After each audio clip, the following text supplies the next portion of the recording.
Instagram.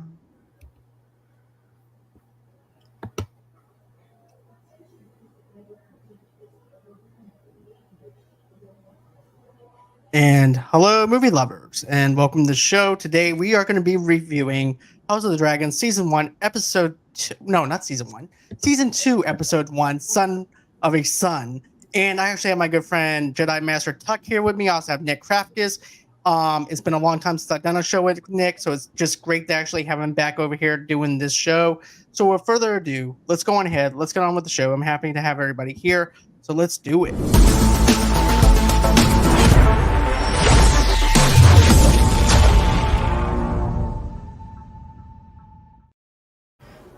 And hey guys, how are you?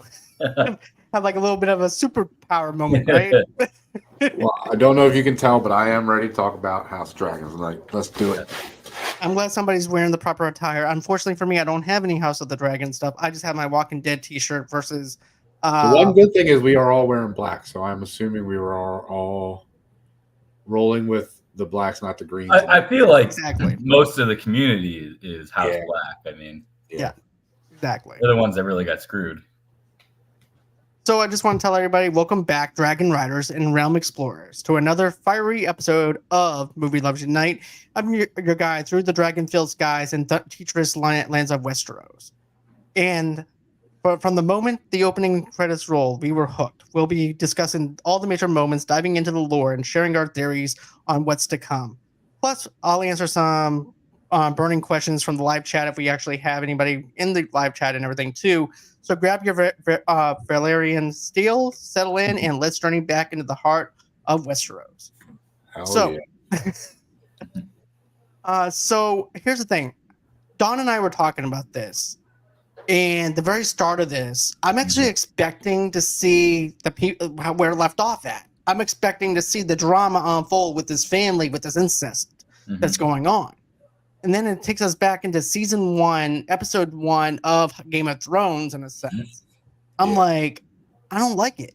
You have enough, in my opinion, you have enough going on with just the family drama shit that I just want to be in tune with that. I don't want anything but that. You can introduce that in season 3, but I just want the drama within the family itself and the disarray of everything going on. But that's just I kind of me geeked and out my with the hawk fly or the raven flying in, though. I was like, that is such a classic vintage Game of Thrones shot. Oh, for sure. Following the birds that comes in, and then you see the wall, and it's like, oh, okay, what's going to happen? I didn't know if we were going to jump forward in time or if it was going to pick up right as Renee's son is talking with him. Hey, Jason. Hey guys. Yeah. Hey. What's up, man? How we doing? So we're talking about the opening scene, and Nick was talking about the Raven, about the nostalgia of the ice wall and things like that, and how Dawn and I pretty much didn't like that part. I just felt like it was nostalgia for the sake of nostalgia. And like, hey, look, there's a giant ice wall. These guys might be bastards, and they're It was a exiled. Stark, and here's a Right. bad Jon Snow impression, and here's Ned Stark. It was such a mix of Ned Stark and Jon Snow for me. I was just like, why did you even do this? We just didn't need it.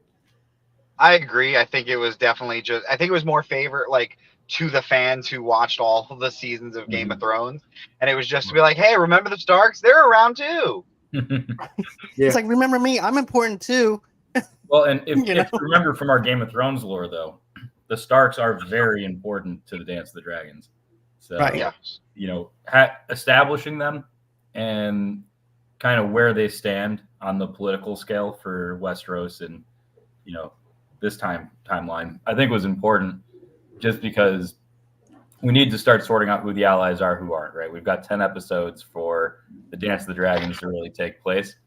And we know that when Lucerys was going out, obviously the Baratheons had already been touched, but this was a loose end that was kind of still lingering from season 1, where we all know where it's going and who's allied with who because of Game of Thrones. But I felt like while it is a little cheesy and the acting wasn't, top tier for this show at least, I thought that it was still important enough to bring the viewers back. Like, hey, the other son was going to go meet with the Starks and is having some success. Yeah, see, and this is all my first time with all this, so I don't know anything yet. So I'm going in just kind of only knowing Game of Thrones, really, Mhm. to be honest. So, And that's actually how I'm going into it as well, too, Yeah. because, whenever I did season 1, I went into it the same way, Yeah. where I never read the book or anything. I'm just going based off of other Game of Thrones lore. But at the same time, I feel like with this, they could have just done this with season 3 of Game of Thrones and ended it with them overlooking the ice wall and have that nostalgia in there without having to force it into the very start of the show. That's just how I thought of it, Yeah. But then you have other stuff being set up. You have Knight Christian who's trying to go down on Venera. Oh my God. Not Not trying. Brian. Not trying. No, I yeah, was he gonna went say, he down does on it her, on yeah. wrong, yeah. But I was gonna say. As soon as I saw Definitely did. her hand clench on the armchair, I was like, ooh, something's going down. It's like, Allison, you naughty. Yeah. Vows? What vows? Sir Crispin here. Yeah. Yeah. But I just every single time I see them two, all I could think of is season 1 of House of the Dragon, where he's just pissed off because he couldn't get any. Yeah. Basically, yeah. And Yeah, so he's gonna go sleep with the mother. Mhm. And that's all it is. It's the fact that he couldn't get with the daughter, so therefore he's like, well, I'm just gonna get with the mother instead and take out my anger out on that, and that's all that is. And I'm gonna try and be a father figure to her sons and try to teach him how to actually show him different pieces of the puzzle, even though he doesn't even understand how all these pieces are going to be going with this whole entire war that's going to be taking place either. So that's something that I just don't like his character. I think he's just a despicable douchebag. I feel like he's a character that they threw into the story to have another strong swordsman on Team Green, because otherwise it's just Aemon, and as we know, Aemon's in some deep shit. So Just Mika a little says, bit. not a notable Christian knight. He lies his cloak down on the table. Probably uses it to clean up some messes too. Who knows? Oh God. I know one thing. I don't want to do his clothes or anything. God knows what the dry cleaning is going to look like with all the spots all over it. Don't you need like a At least whole it's day? white. to take At off least that it's armor? white. True, but Wow. But okay, so you also have this other thing that happens, like Jersey's Targaryen 2,000 troops for Rhaenyra's forces. Rhaenyra flies to Storm End and inspects the remains of Arax. Laerce's dragon Rhaenyra refuses Damien's command to jointly pursue and kill Aemon and his dragon Vhagar to avenge Laerce's. Here's the thing. I definitely like when she goes over to where her son has fallen. Mm-hmm. She's not 100% sure if this is actually the spot or anything, but she knows that she's not going to like what she finds. Because she had that gut.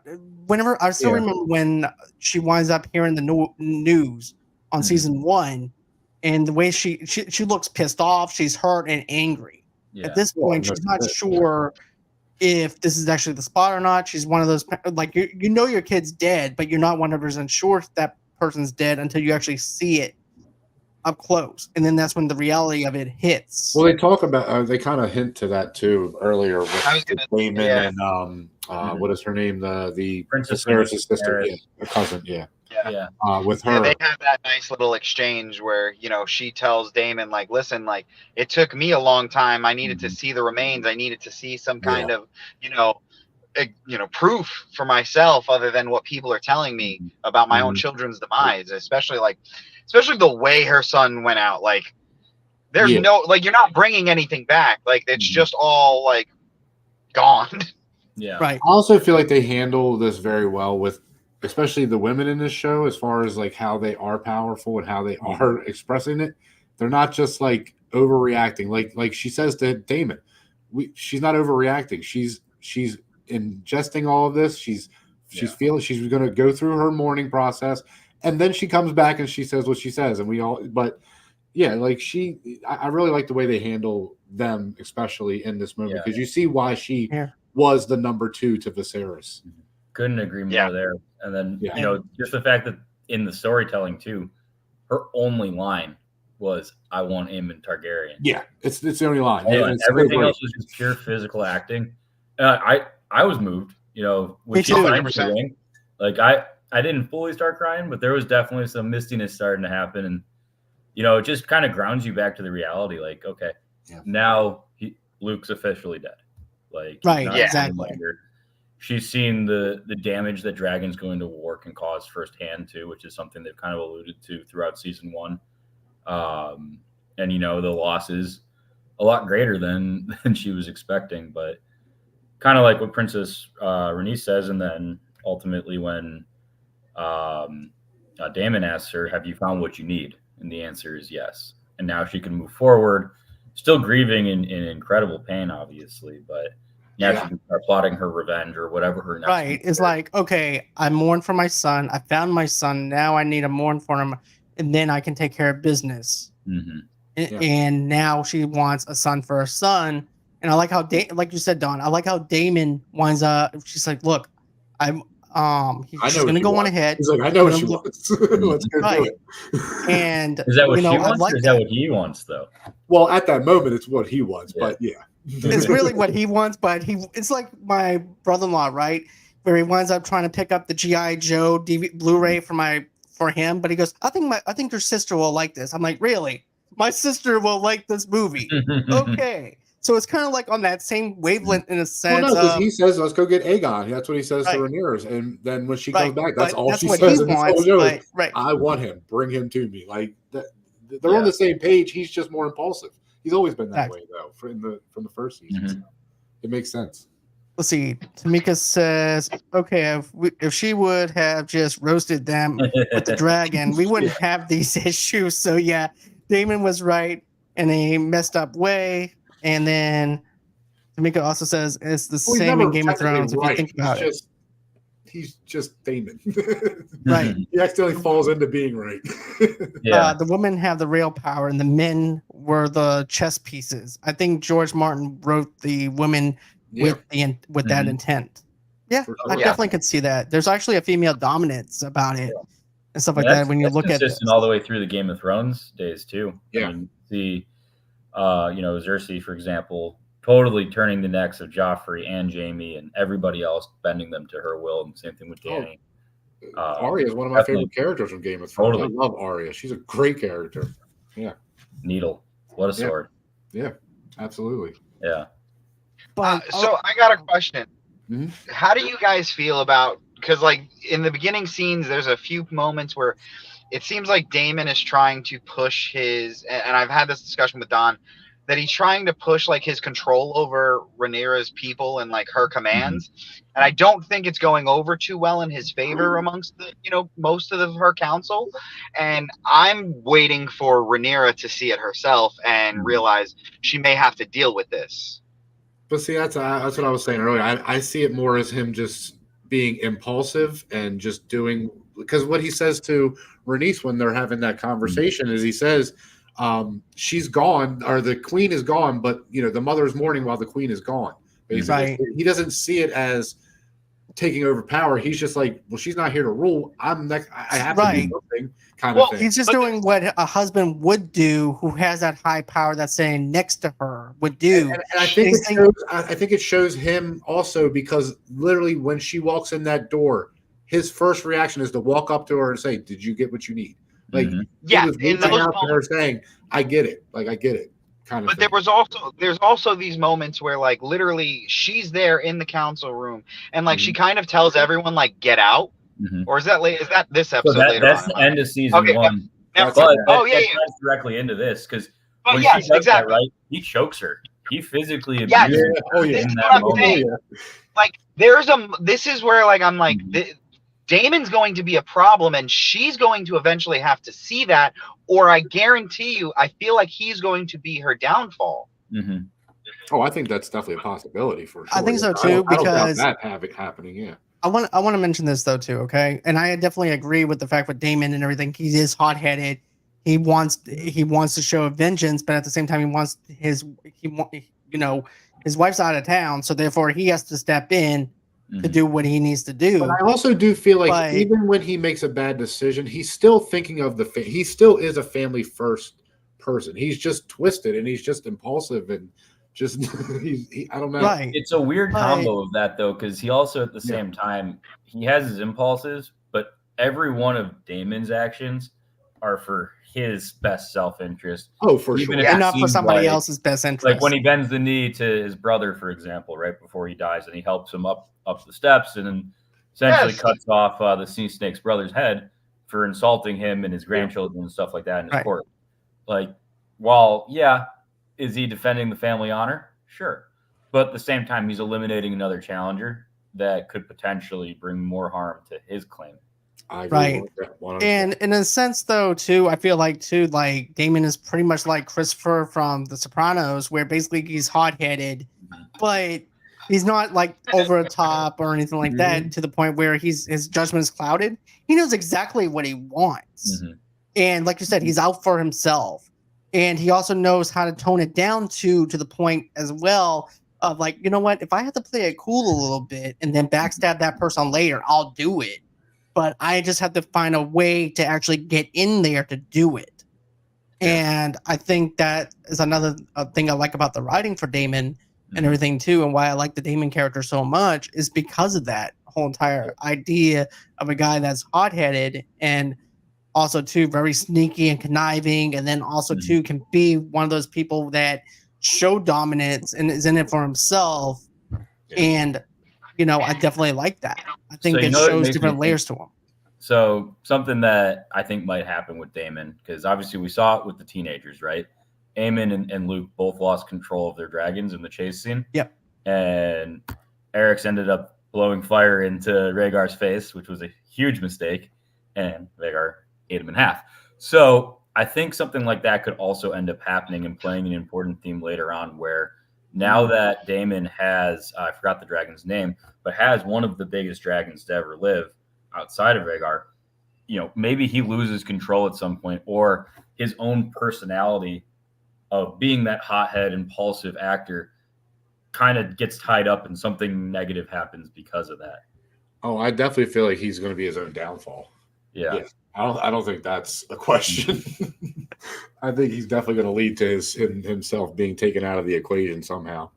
Right. And then, Mika also says Rhaenyra and Daemon will eventually clash because both are fighting for the throne, but Rhaenyra was appointed her at first and was told the Aegon's dream for her dad. Mm-hmm. Yeah. So in some prep for this, my brother-in-law and I did do a deep dive into the family trees and into the different dragon riders and stuff like that. So there are some more Targaryens that are coming if they follow the family tree script that are from Daemon and Rhaenyra. So I don't want to spoil anything because I haven't read the books either, so I don't really know the full direction that it goes. Just if you follow down all the names and find the Mad King and find Dany and all of them, you can get an understanding of kind of where the story's going. But what we don't know is who gets that often in the process, right? There's 100 people in this generation, and all of them are equally likely to be killed, except for a select handful of characters that we know need to progress to a certain stage in order for the continuation of the story arc. Yeah. Okay. Fair enough. Mika, excellent. A family tree deep dive is great. Thanks.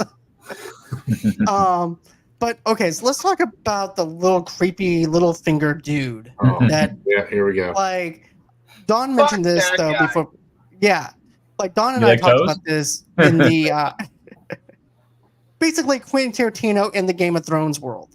But, he's this is what I want to say though too. Basically, whenever he said, you can change hands anytime you want, and like Don and I were mentioning inside the green room, and I want to get your guys' thoughts on this too. It's you can change hands anytime you want. Yeah, but it's pick me. I want to be on your team because I have my own intentions too, but not, and I want to fuck your world up so I can actually succeed. Mm-hmm. And it's a battle against the throne yet again and backstabbing each other. Yeah. Speaking of the character, it's just I find it so funny how he basically replaces all of the Alicent's like staff with all people he has handpicked. That's such a Viserys or little. That's such a Viserys or Littlefinger thing to do. It's insane. I get vibes that he's like the worst parts of Littlefinger and Tywin like mixed together. Yeah. Like you're a weird, pervy cripple, but at the same time you've got all of these plans, and those plans have plans, and at the end of the day, you don't care who gets hurt because you're progressing your own cause, and that includes killing your entire family. Yep. Which he did gleefully. Does close up a pretty dirty loophole, though. The thing is, I like what he's doing. I just don't like him. Like, I don't know how else to say it, I guess. Because I agree with him. Otto needs to get the hell out of it. He can't be the hand anymore. Like, he is this. All of this is his fault. Like, everything is his fault. The Hightowers in lore, right? Before the Targaryens took power and the religion became centered around dragons, right? The Hightowers were the power family when it came to the religion of the Septum. So that might be where we see that split happen, right? We know it happens around this time from the Game of Thrones lore. Maybe this is when the Septum starts to rise to power in King's Landing, while at the same time trying to fight against now 2 Targaryen families. Right. And another thing too is like when you see the dude, the little kid on the throne and stuff like that too. When you see him on the throne, he's trying to be a good king. And Don and I once again talked about this behind the green screen. Yeah, I like this scene. Yeah. And he's like, "Well, you promised to be a noble king. You promised. That's all good." And then he's like, "Well, I'll just go on and give you back your livestock." Yeah. And then I like how the person that is basically his concierge goes, "Look, if you do that, everybody's going to expect that." He goes, "Yeah, but they won't know." I was like, "You won't know." I'm like, "You're the king," and then that's when the Hightower goes, "You're the king. They're going to know. Your voice is louder than anybody else. When they are going to know." Everybody knows. It's such a teenage thing to do, though. If you think about it, no one will know. It's a teenage thing, but at the same time, too, it's some of like the not arrogance. It's how naive he is, right? He was raised by Viserys, who, by all accounts, is a good king, right? Maybe not a great king in terms of all of his deeds, but he was kind-hearted. He cared. He was thoughtful. And while he might be a little shit and, excited about being in power now, even though he didn't want it in the first place, he does still have that heart in him a little bit. The good is still in you. I can see it. Yeah, I definitely think, his father had a lot of influence on him for sure. You can tell in that moment. Yeah. That's probably going bye-bye, though. Because he real quick. But he lets Hightower kind of shut him down on the goat thing. But on the what was the third, the last one that they were talking about? The money for the Smiths. And he's like, "No, we need the little people back the hell up," because he starts walking up the steps again. Otto does. Yeah. And he looks right at him and he's like, "No, we need the little people." So that you see that he's definitely it's in there, but he's got to go. Otto's got to go, and it's like that's his grandfather also. So how the hell does he just get rid of him? It's that Tywin Lannister thing again. Well, the end of the episode, which I don't want to totally jump there just yet because I know there's a bunch of other stuff, but how it ended could also end up being how Otto gets booted. It's like you allowed this to happen on your watch. You're the hand. Yep. How did this happen? Well, I think his brother. Everything in the show is. I think his brother is also going to play a big part in his downfall as a king. Because he's gonna. I feel like it's the same thing.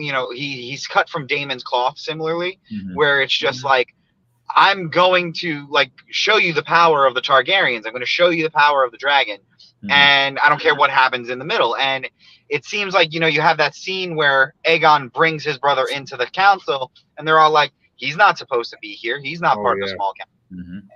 And I just think that's going to show that his brother is going to have a bit more influence, as the series goes on, over what happens in these small council meetings and probably the war efforts moving forward.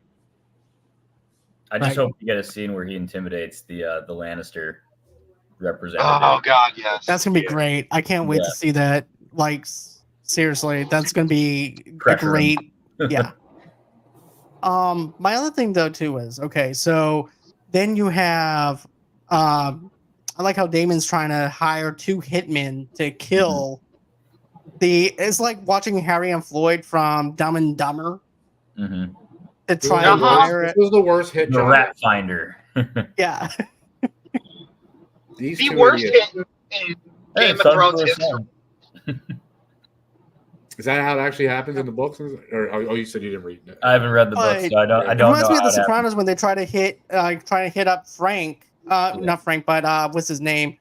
I said his name in the backstage area, but basically when they try to do a hit on him and they get the wrong guy, so they killed the little kid that's in the crib area. But it's not even that. Damon specifically said to them, he has an eye patch, he has silver hair. But then the last thing he says before they go off into the sewers, son for a son. Yeah. And they take that too literally. And they got hung up on that so hard. Yeah. So if you guys remember back to the Game of Thrones lore, right, when Dany's talking about the history of the Targaryens and the Dance of the Dragons, it all kicks off with an atrocity that Daemon Targaryen commits. So this is that atrocity, which I thought they did a really good job of kind of working that in, because if they'd gotten Aemon or even just like kidnapped him in the night, right, it's like, okay, well, this all worked out too well and good, and that's not how this show operates. There needs to be there's always going to be something that winds up happening to the point where it's like, okay, right. Like, well, we did a son for a son. We killed him, but it's the wrong son. But hey, we did a pretty good job. But we got right. Yeah. But then you have that thing being played out, and it's like, what about her? Does she have a cock? Yeah. And that's not the person that we're looking for. Yeah. So how about I'm earlier? actually surprised the queen really did point to the boy. I was, even though I know she's kind of losing it, with that earlier scene they have with her, or at least it makes it feel like she's kind of losing her mind, or something's wrong, right? I mean, it seems like she's something. likely kind of like the Stark kid that gets crippled. What's his name? Oh my god, Bran. Thank you. Yeah. Where she's having weird visions, right? And that happens in season 1, and then in the beginning of this episode, they're like, "What are you afraid of? The rats?" Okay. Yeah. And it's because of the rat finder, right? So she's kind of like that awkward. I keep wanting to call her Luna Lovegood. Oh, you're right. I didn't That's even a great put that call. together, but she does. She's off this total you're saying weird stuff that's oddly related to what's happening in the story, and you're super important to the continuation of the arc for those foreshadowing purposes. But you're so weird and almost off-putting that it's like, how can you possibly cheer for this person? I honestly just thought she was cracking or something. I just thought she was having a mental breakdown or something at that. It reminds me of Luna. Blew my mind. Yeah, I didn't even catch that. Wow, you're right. Yeah. That's awesome. And she's got a bunch of that too. If you go back through all of her dialogue, I watched the last 2 episodes of season 1 just to kind of get prepped up for it. She's got 4 or 5 scenes where she's in it, right? But she just drops a line that's that doesn't seem all that important, but then 30 minutes later something happens. You're like, oh, okay. She's having visions, and she's I like that though. That's cool. Yeah.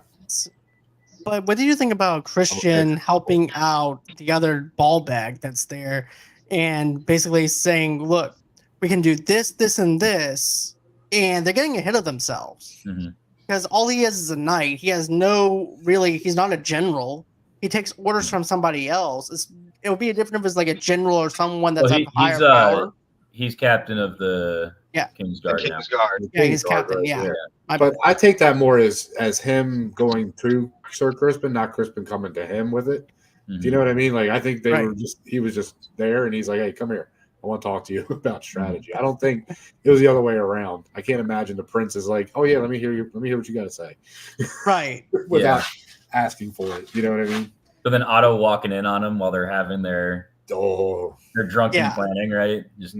And it's just guys being dudes. They're drinking wine. They're scheming out how their own empire's going to happen. This is the same thing they did with Viserys in the first season. Not literally like this, but I mean, they would have where just when him and Otto and the what is the maester's name? But I just know him as Maester.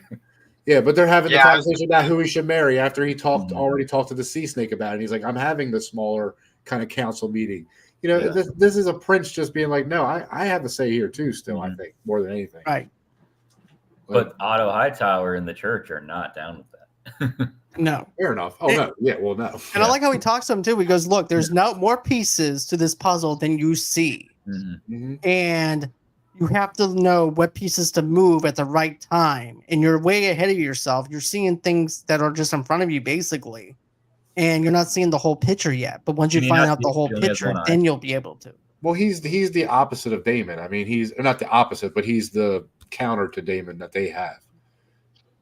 Just has a harder I time feel seeing. See, Tamika says, "I heard it was about the same in the books, but the hit was 10 times worse. HBO toned it down." Fair enough. Then she says, "If they really pay attention to Helena, they can be 2 steps ahead of the blacks. It's the same when everyone paid attention to Bran and were prepared for the White Walkers, battle." Yeah. Yeah. Yeah. Yeah, totally. She's that linchpin, and I wouldn't be surprised if somewhere around like episode 5 or 6, she says something that's going to allude to a certain side winning, and the rest of the family's not taking heed.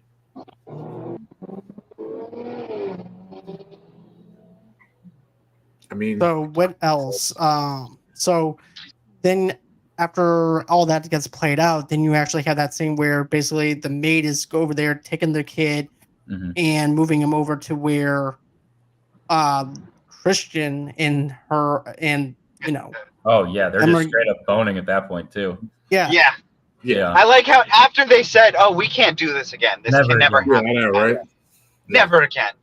It's almost like she knows that saying stuff like that to him controls him because of the rejection that he got from Rhaenyra. Ooh.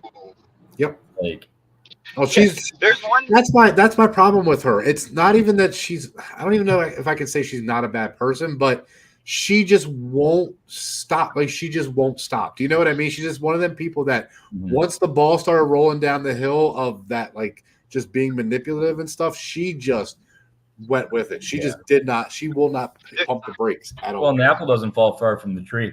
No. I mean, No. her dad is so Definitely not. manipulative, and the whole reason that they're warring right now in the first place is because when she was ready to broker peace and basically hug it out with Rhaenyra, Otto was like, "Oh no, good. We're moving forward with the coup no matter what. Glad you're on our side now." And then gives her that whole BS story about how if Rhaenyra rises to power, her family's going to be murdered. Right, exactly. That's the lie I think that she has held on to, and I think she believes now. Yeah, Do you know all what the I way mean? up until Viserys is on his deathbed, and then he Right. thinks he's talking to Rhaenyra, telling her, the story of the White Reliving- Walkers. And reliving the whole story he tells her. Mm-hmm. Yep. There's one scene though that I want to talk about. Sure. And it's earlier in the episode when basically Sir Criston and not Aegon, Aemon are out and they're trying to find his brother to get this whole coup started and everything. And you have both of the Eric brothers looking for him as well for Otto, and then we get introduced to they say the White Worm, which then we later on find out it was Daemon's what's it called? Ex-mistress, to put it lightly. And then we have this whole scene where you kind of see the one Eric brother leave his brother behind, and they get the king, the now appointed king. But I think it was a crazy scene to show what Otto, because we're talking about Otto and what he'll do, but what things, the lengths he'll go to get the power and try and instill his rule onto even Aegon, even without his mother's consent. Well, he thought he was playing all the right cards with oh my god, you just said her name and I forgot it. With the Temple Harlot, who's acting as a spy. White Worm. White Worm, thank you. With White Worm, Otto was doing all the right things, but then he screwed her over when it came time to fulfill his end of the deal. And now he's basically reneging on it and going to screw up his plans. But I think the storyline of the brothers is really important, though. I'm glad you brought that up. I think so too. I think those two are going to have just the most epic clash. Like, one thinks he's defending the other one thinks he's defending the true heir. And, we're really getting kind of families are being split, and it's not just the Targaryens. Mm-hmm. Right. It's a split between everybody within that one sector, which is really fascinating to me, because I like how one, like you said, Nick, like it's one brother defending another one for honor. The other one's thinking that they're in the right. And the characters that I feel like that are most that I'm most afraid of is the ones who think that they're right. Mm-hmm.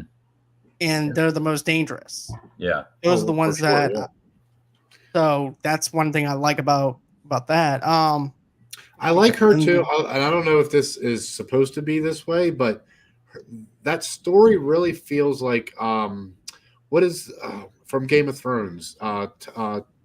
Oh, the mountain and the dog. Yeah, no, Tyrion, his mistress, and sorry, I thought the brothers. Now I know that Daemon doesn't love her the same way he loved that one, but I'm just saying the stories are very similar in the way they fit into everything else in the politics. You know what I mean? Right. Yeah. I wonder if that's on purpose or not in general. But I like her as a character. I think those characters are obviously there for not to bring another show into this, but if you guys watched Shogun, one of the most important. I will join this call back in 2 seconds. For sure. One of the most important characters in the show is the woman that basically owns the brothel, and not only helps people get through their emotional trauma, but at the same time, it's the one getting all the secrets and all the information about everybody that's staying in that city, and has a lot of influence. And, we kind of see that trend throughout history just in general. So it's something that I think is an important representation, because the women in the Game of Thrones universe are so powerful across all different walks of life. And it's not just the, she's a queen, of course she's powerful. It's like, well, this woman rose up from nothing and sold herself in order to buy into, being in the know. I mean, technically, she's still a nobody, and she stands right in Daemon's face, and she's like, "You can do what you want to me. I can't give you anything at this point, so you can do whatever the hell you want to me now. I'm of no worth to you anymore." I think. Yeah. So she's definitely not weak. She is strong as hell for sure. Right. She's just got some balls on her though, like to just stand up there in front of Daemon like that and say, "Look, I have nothing for you anymore. So you're just gonna have to find your information somewhere else, and this is where we go." And I like that female dominance within the Game of Thrones universe itself.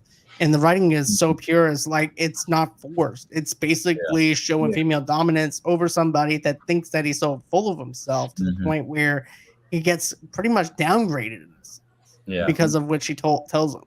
So I thought that was actually pretty interesting on how that actually gets played out with it. Well, then on the Rhaenyra side too, she's the only one in the room that has any kind of control whatsoever over her own emotions, even though she's the one that's grieving by far the heaviest. Like, not only did her son Luke get murdered, she had the miscarriage as well, pretty late in term, and this all happens within 24 hours. So, she's in just a complete whirlwind of hormones and emotions, and at the same time is staying level-headed enough to know, okay, let's not just go attack King's Landing right now, even though we have more dragons. And, she's basically commanding the room without saying anything at all. She walks in, they're all arguing, and she's just silent, staring at the fire, quiet.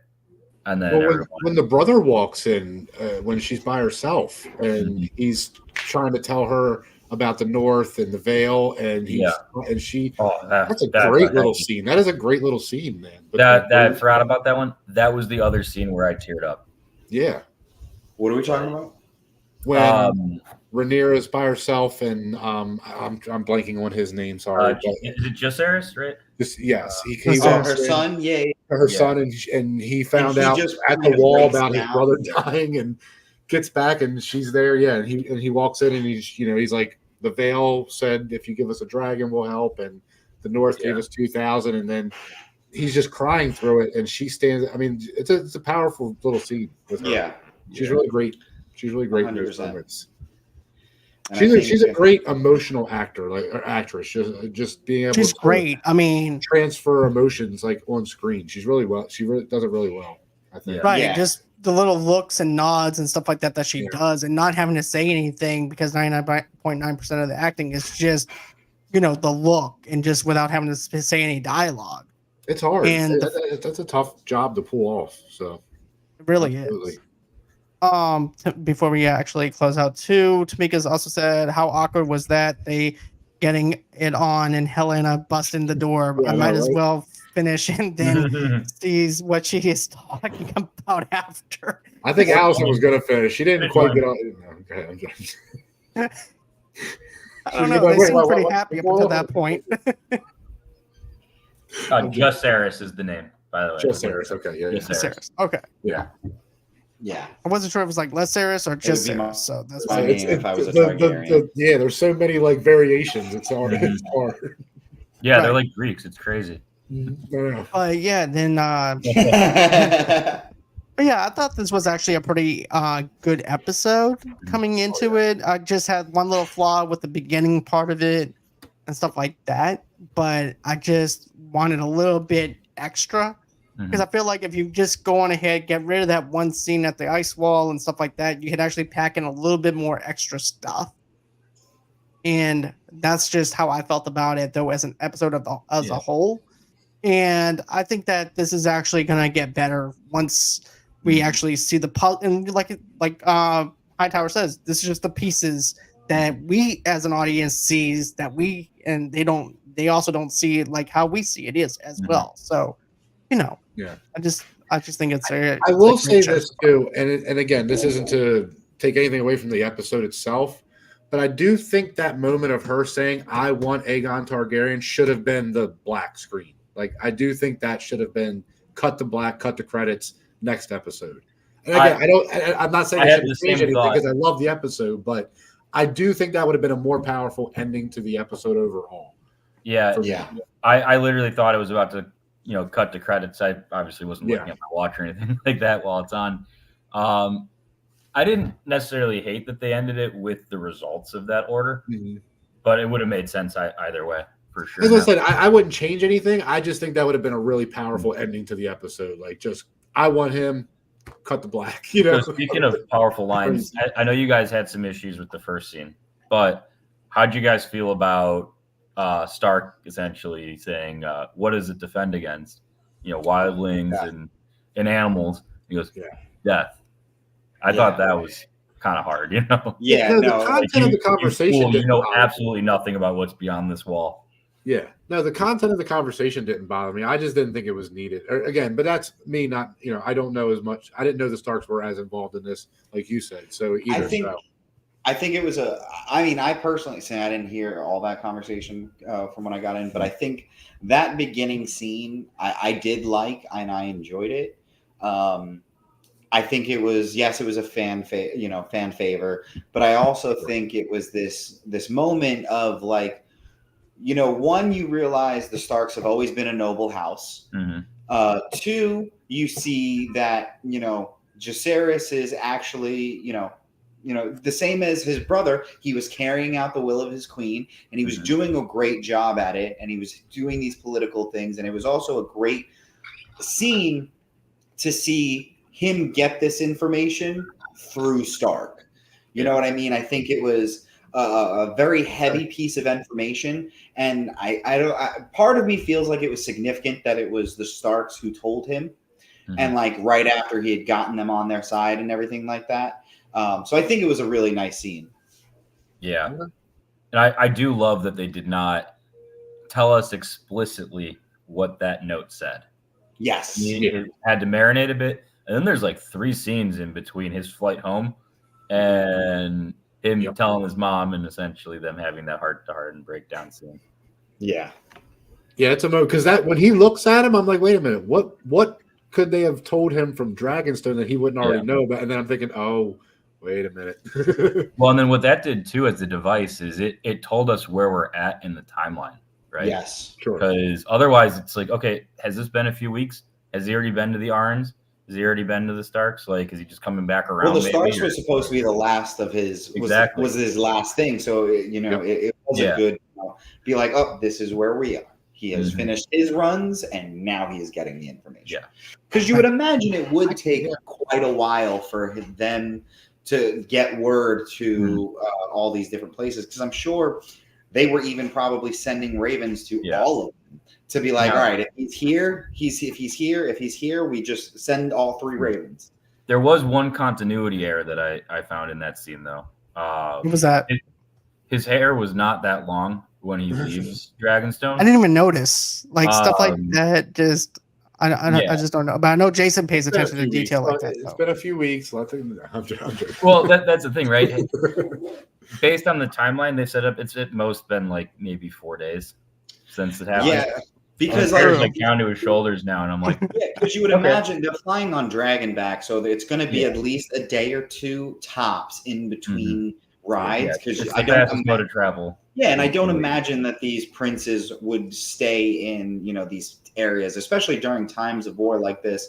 Very long. They say our piece, and then I've got to go.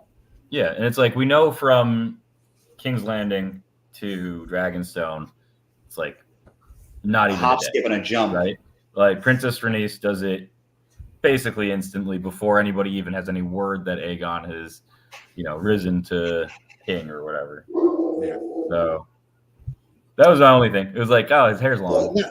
That's new. And again, like I said, it's just I didn't think it was necessary, but again, I didn't know the backstory either. So I didn't understand the connection at that moment. It did just feel like nostalgia more than like for story purposes. Yeah. So my understanding, and this is more from just rewatching Game of Thrones a few times.